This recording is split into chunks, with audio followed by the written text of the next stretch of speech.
Você que possui o exemplar da Bíblia Sagrada, por favor, queira me acompanhar numa leitura.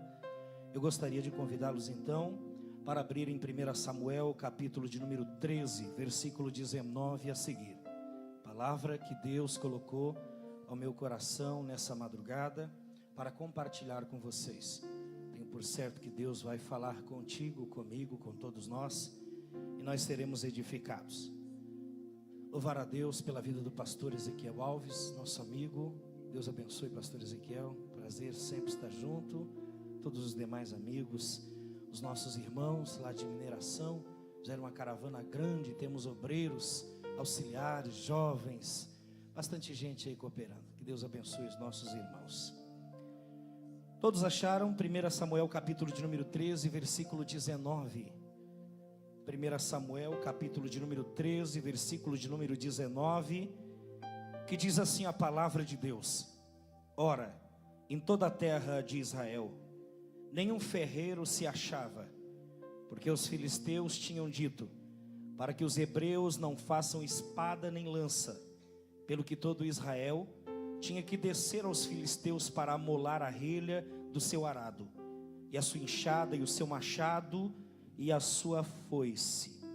Os filisteus cobravam dos israelitas 2 terços de um siclo para molar os fios das arrelhas e das enxadas, e 1 terço de um siclo para molar machados e aguilhadas.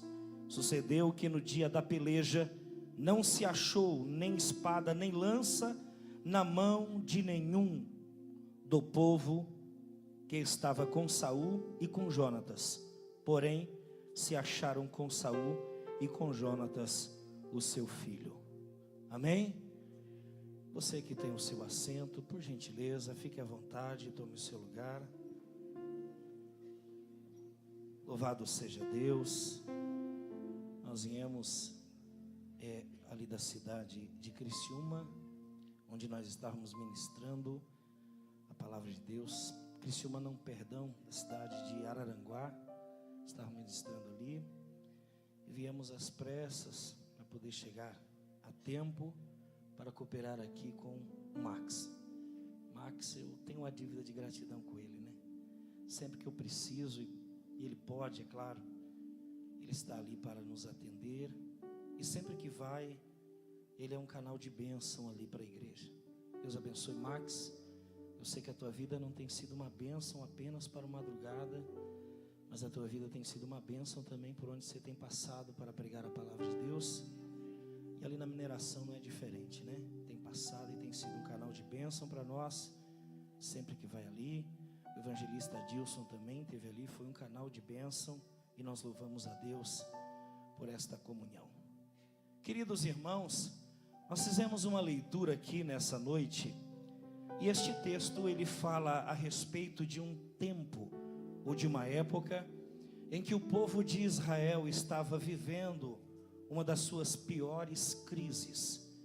Crises em 2 âmbitos: crise no âmbito material e crise também no âmbito espiritual. A crise no âmbito material, ela se instala logo após que o povo de Israel passou por aquela mudança no seu sistema de governo. Até antes de Saul, nós sabemos que o povo de Deus, o povo de Israel, eles eram liderados, julgados pelos juízes. Esse período, como os irmãos conhecem, estudiosos da Bíblia Sagrada, ele se chama o período teocrático. Nesse período teocrático, Deus levantava, segundo a necessidade do seu povo, juízes para estar à frente daquela nação. Homens de guerra, homens corajosos, destemidos, para poder conduzir o povo de Deus às vitórias que eles precisavam. Logo depois, então, o povo passa por uma mudança nesse sistema de governo, a pedido do próprio povo. O povo achou por bem, após a liderança de Samuel, após o período em que Samuel julgou Israel, eles queriam um rei. E os irmãos conhecem, sabem como acontece o desfecho dessa história. Deus concede o rei para eles, atende o pedido do povo de Israel. Saul, ele tinha tudo para andar na presença de Deus e fazer a coisa certa. Saul, ele estava agora abrindo uma cadeia de reis no reinado e também no governo chamado monarquia, e ele tinha tudo para dar certo. Ele tinha altura, ele tinha tamanho, ele tinha beleza, ele tinha bravura, ele tinha experiência. Mas houve alguns momentos na vida de Saul que ele falhou, que ele saiu da presença de Deus, que ele deixou a desejar. E uma das razões e uma das ocasiões que Saul sai da presença de Deus, eu posso perceber também, registrado aqui no capítulo de número 13, quando ele resolve não esperar Samuel. Samuel estava prestes a chegar para oferecer sacrifícios e consultar a Deus. Israel estava vivendo um período de tensão com o povo da Filístia. Os filisteus estavam oprimindo a nação de Israel, e Saul queria uma resposta a respeito daquela situação. Ele queria saber se realmente Deus iria dar livramento, ele queria saber se realmente Deus iria dar vitória naquela batalha. E a palavra de Deus nos mostra que Samuel ele demorou a chegar. E Saul, ele agora toma a liberdade de oferecer sacrifício.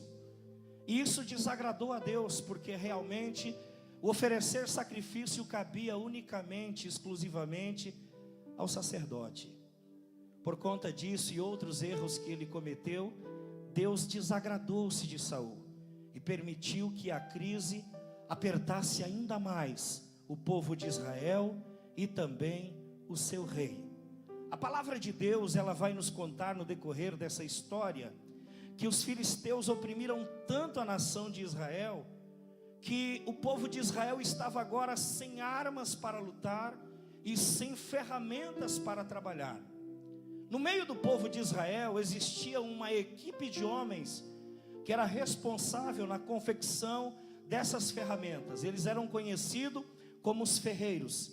Esses ferreiros, eles tinham a responsabilidade de projetar a ferramenta e também de fabricá-la, colocar nas mãos do povo, a fim de que o povo trabalhasse.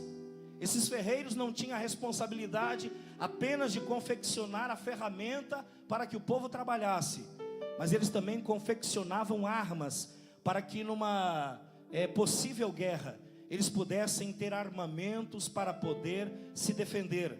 Logo, os filisteus concluíram que uma das maneiras mais fáceis de vencer o povo de Israel seria sequestrar o ferreiro ou os ferreiros, porque a partir do momento que eles não tivessem mais esses homens no meio deles que fabricassem ferramentas para eles trabalhar e armas para eles se defenderem, eles se tornariam uma presa fácil. E assim aconteceu. O rei da Filístia, juntamente com todo o seu exército, invade sorrateiramente os territórios de Israel e sequestra todos esses homens. E quando Israel percebe, eles estavam desprovidos de ferramentas para o trabalho, e eles estavam desprovidos de armas para se defender, a ponto que a Bíblia diz que cada vez que eles queriam amolar as poucas ferramentas que sobraram, eles tinham que pagar imposto para o povo da Filístia. Eles tinham que depender e comer na mão do seu próprio inimigo. E aconteceu que quando chegou no dia da peleja, não se achou arma na mão de nenhum dos israelitas, com exceção de Saul e também do seu filho Jonatas. Eu quero aqui nessa noite abrir um parênteses para fazer aqui, irmãos, uma comparação muito clara, porque eu olho para a vida desses ferreiros e eu percebo que eles tinham um ofício, e eles tinham aqui uma função muito parecida com a do Espírito Santo de Deus. Eu posso dizer que na simbologia bíblica, para nós, o Espírito Santo é o ferreiro da igreja, porque sem ele, nós não temos ferramentas para o trabalho. O que dizer se o Espírito Santo não tivesse confeccionando as ferramentas necessárias para o povo de Deus sair a trabalhar?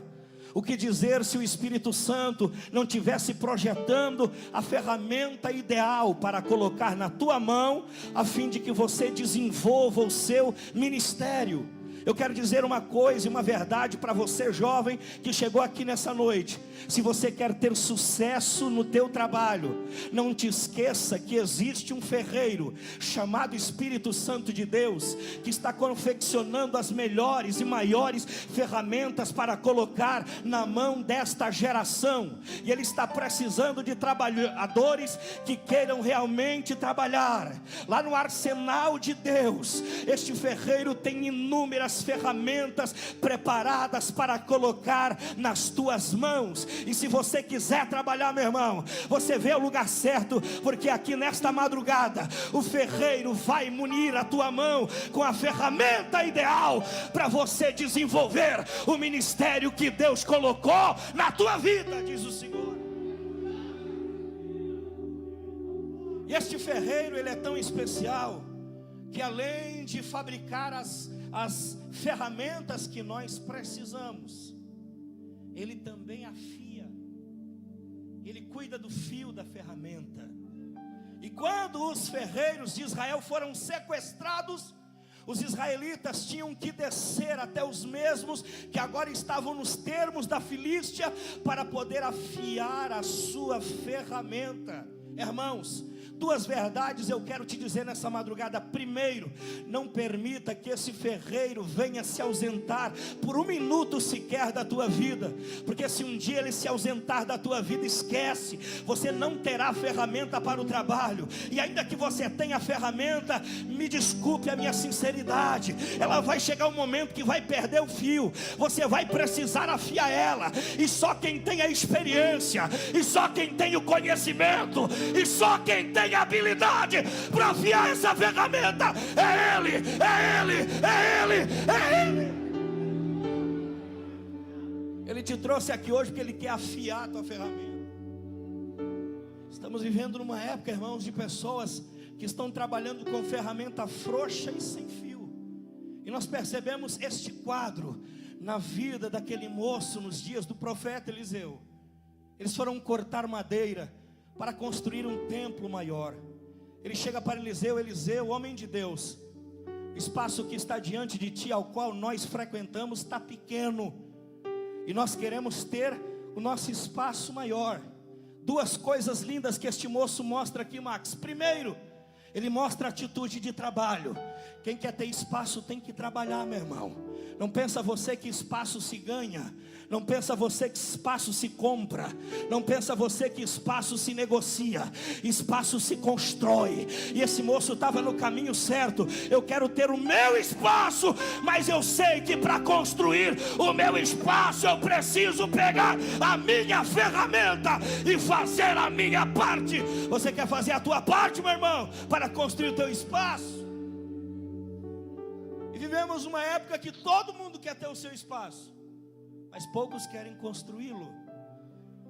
Você não vai ganhar o teu espaço de mão beijada, você não vai comprá-lo, porque esse espaço no reino espiritual não é vendido, é construído. E o moço tomou duas atitudes: vamos trabalhar e vamos conquistar o espaço. Eles descem até o Jordão. Outra atitude linda, irmão: quem quer construir espaço tem que começar a descer. Tem gente que já quer o espaço começando a subir, mas com Deus a matemática é diferente. Se tu quer ter o teu espaço, começa a descer primeiro, porque de lá Deus vai te erguer. Ele desce, e a própria palavra, a Bíblia diz que desceram ao Jordão, e o nome Jordão significa aquele que desce. Eles começam a cortar madeira. Só que o moço não percebe que o machado estava frouxo. Trabalhou, mas não cuidou da ferramenta. Você está cuidando da tua ferramenta? O ferreiro coloca a ferramenta na tua mão, mas você tem que cuidar dela, tem que ajustar a ferramenta, tem que apertar a ferramenta, tem que cuidar dela. ele começa a cortar madeira, e no momento do trabalho, o machado cai dentro da água. Deixa eu te perguntar uma coisa: o machado era composto por quantos objetos? Quantos objetos? 2. Quais eram? Cabo, instrumento de corte. O que caiu? Instrumento de corte. E o que é que sobrou para o moço? Se a parte de ferro é o instrumento de corte, o cabo é o elo. Elo do que, pregador? É o elo que liga a ferramenta com o trabalhador. Ele perdeu a ferramenta, mas ele ainda tinha o elo na mão. Irmão, eu quero dizer que no decorrer da vida, à medida que vamos trabalhando, existem momentos que descuidamos e a ferramenta cai, perdemos ela. Mas o importante de tudo é quando o elo continua na nossa mão. Porque quando perdemos a ferramenta e não perdemos elo, nós temos uma grande possibilidade de ela voltar para a nossa mão de novo. E foi o que aconteceu com o moço. Ele perdeu a ferramenta, mas não perdeu o elo. O elo eu posso comparar com a promessa de Deus na vida de cada moço, de cada moça, de cada cristão. É bem verdade que esse ferreiro deu ferramenta, mas não te esqueça de uma verdade: se você perdeu ela, mas ainda tem a promessa de Deus na tua vida, ela vai voltar de novo. O ferreiro te dá a ferramenta, mas o ferreiro também te dá a arma. Esse ferreiro é tão especial na vida da igreja, porque ele sabe que sem arma não dá para sair a peleja. Porém, aqui é a história que eu li nessa noite. A Bíblia diz que o povo saiu à batalha. Tinha Saul, Jonatas e mais 600 homens. Mas desses 602 homens, só tinha 2 que tinham arma, e o restante estava lutando desarmado. Irmãos, eu quero aqui, para começar o desfecho, para começar a conclusão desta minha fala, te dizer uma grande verdade: que no meio desta geração, no meio do povo de Deus, existem 2 grupos. O grupo que saiu para lutar sem arma, e o grupo que saiu para lutar tendo a arma na sua mão. A Bíblia diz que em todo Israel não se achava arma alguma, senão com Jonatas e com Saul. Desses 2 grupos, qual é o que você faz parte?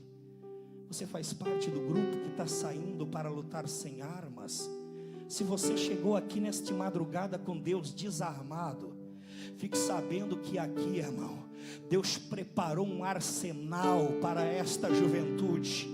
Tu vai sair daqui armado até os dentes. Se Satanás pensou que iria conseguir fazer você viver lutando sem arma por muito tempo, ele está enganado, porque o ferreiro já está aqui, já abriu a almoxerifado e já vai começar a colocar arma na nossa mão. Qual é a arma que você tem, meu filho? Qual é a arma que Deus colocou na tua mão?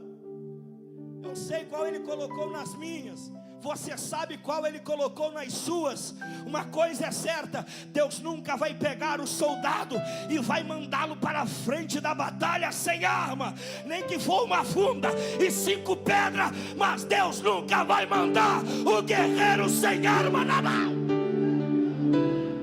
nem que for uma queixada de jumento. Mas Deus nunca vai mandar um soldado à frente da batalha sem arma na mão. Eu não sei aquilo que Deus colocou na tua mão e que tipo de arma Ele colocou na tua mão, meu irmão, mas uma coisa é certa: ela será suficiente para você alcançar a tua vitória. 602 homens, 2 armados e 600 não.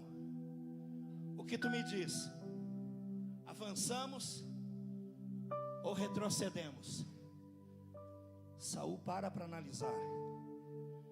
Nós estamos em poucos e os poucos que tenho aqui estão desarmados. Prefiro ficar na retaguarda. Mas Jonatas, ele representa uma geração mais corajosa. Ele representa uma geração mais destemida.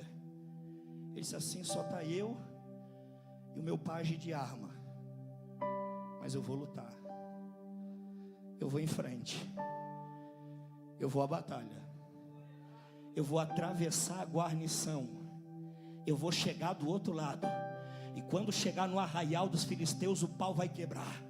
Quando chegar no arraial dos filisteus, o negócio vai pegar. E se eles der lugar, e se eles deixar uma brecha, nós vamos arrebentar com tudo. Vamos comigo, meu pajem. O pajem olhou para ele e disse assim: bom, eu vou. O que é que eu faço? Carrega a minha arma. Então vamos. Eles vão em direção à guarnição dos filisteus, enquanto que Saul fica na retaguarda. Jonatas, o seu filho, ele ataca na vanguarda. Irmãos, não importa em quanto nós somos, não importa a quantidade de arma que possuímos, vamos atacar, vamos reagir, vamos em frente. Vamos à batalha, juventude. Vamos levantar a cabeça. Não vamos ter medo de a batalha, a guerra, a briga, porque o nosso Deus, Ele vai pelejar por nós. Deus não se deixa levar pela maioria. Mas se tiver uma minoria e essa minoria tiver coragem e fé, já é suficiente para Deus fazer um milagre. Lá vai Jonatas. O pajem pergunta: tu tem um plano? Tenho. Qual é? Vamos dar de frente com eles. Tu é louco? É. E o plano é o seguinte: se eles mandar parar, carca o pé. Se eles disser: vem ter conosco, este é o sinal de Deus. Vamos partir para cima. A Bíblia diz que o caminho que Jonatas procurou passar antes de chegar na guarnição tinha duas grandes pedras, uma de um lado, outra de outro. Uma se chamava Bozes e a outra se chamava Sene. Sene significa brilhante e Bozes significa antigo. Eu aqui paro para aprender que o caminho da vitória é o antigo, é o de sempre, nunca vai mudar, é o mesmo. A receita é a mesma, irmão, a técnica é a mesma, a artimanha continua sendo a mesma, o projeto continua sendo o mesmo, é antiga. Que antiga, pastor? A oração, porque a Bíblia diz que ele passou de gatinha, e gatinha de joelho dobrado.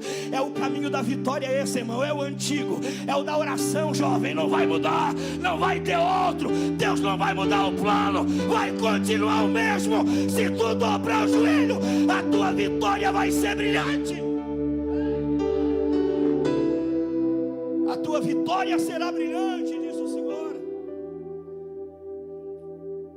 Ele atravessa aquele caminho daquelas rochas íngremes e dá de frente com a guarnição. Quando os guardas da Filístia percebem a presença dos dois ali, Jonatas olha para o pai e diz assim: agora é o tudo ou nada. Se eles mandar parar, a gente corre. Se eles mandar a gente ir, é Deus na causa. Vamos, mas vai dar certo, vai dar certo, vem comigo. Quando os guardas da guarnição viram Jonatas e o moço, disse assim: ei, quem são vocês? Nós estamos por aqui. Então vem ter conosco. Jonatas olha para o pai e diz assim: eu não te falei que Deus estava no negócio? Eu não te falei que Deus ia pelejar por nós? Rapaz, nós estamos em pouquinho, mas aquele que está conosco nunca perdeu uma briga.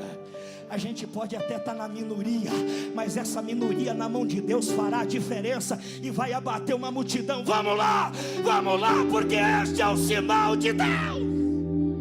Deus vai te dar o sinal, jovem. Ele não vai te deixar confuso, Ele não vai te deixar confundido, morrendo à beira do caminho. Deus vai te dar o sinal, ou para te voltar, ou para te continuar. Mas conhecendo o Deus que eu sirvo, Ele não vai te mandar voltar. O sinal dele é: vem, vem, vem, vem, vem, vem, vem, vem, vem, vem, vem, vem, vem, vem, que a vitória. Com Deus não tem outra coisa. É avançar, é caminhar, é conquistar e é vencer. A Bíblia diz que Jonatas entra no meio do arraial, abate toda a guarnição. Deus promove um alvoroço no arraial dos filisteus, a ponto de que lá do outro lado, Saul, que estava na retaguarda, disse assim: que alvoroço é aquele lá? Olha para você assim: olha, aquilo lá está com cara de milagre. Aquele alvoroço lá está com cara de milagre. Eu acho que Deus usou alguém de nós aí para chegar lá e fazer a diferença. É mesmo? Então conta aí no meio do povo para ver quem é.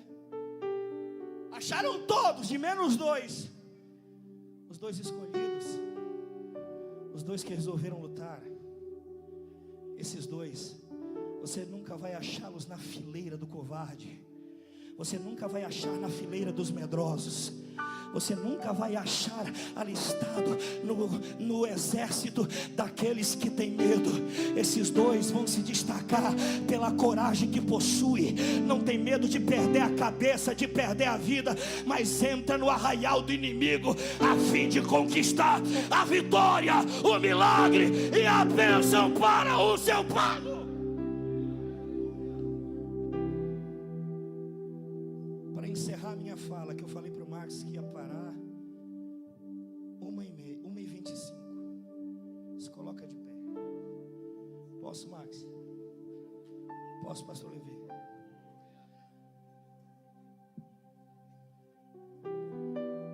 Quando Saul conta, para sua surpresa, a pessoa que Deus estava usando era aquele que ele menos esperava. O quê? O meu filho? É esse mesmo. O quê? Jonatas? É ele mesmo. Mas o Jonatas, o Joninha, é ele mesmo. Mas o meu caçula, é ele mesmo.